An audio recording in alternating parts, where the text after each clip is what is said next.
33 nibo bayihandikise kushitama ebibuzo by'umwaka ogu kandi abandi baza kushitamira amashomero nshanju n'abiri abasite tune abana 15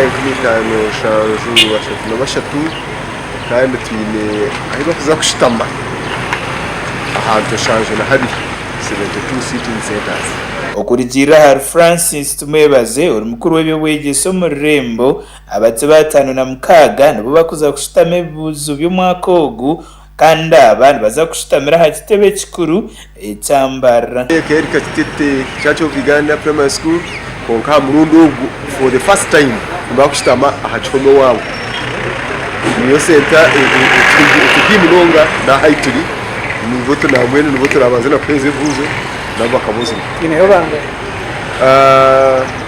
honka abasibata na mukaga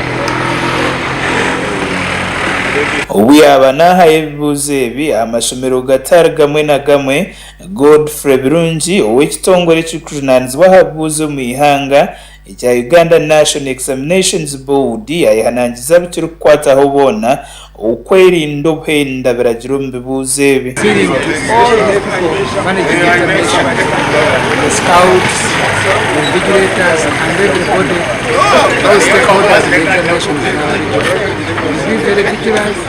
for rules and guidelines so that we don't have any malpractice in our region. That is my humble appeal.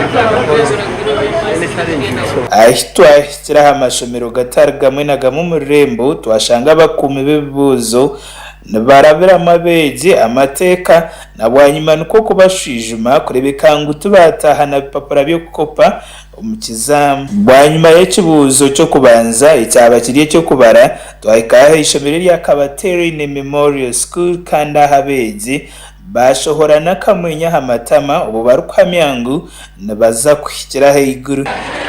The POE paper was somehow fair, didn't have hard numbers, just needed reason.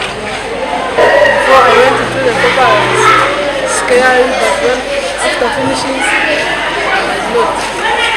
The way I have answered my questions, I think I'm not good this time. Just nothing was scary, and we are all going to pass.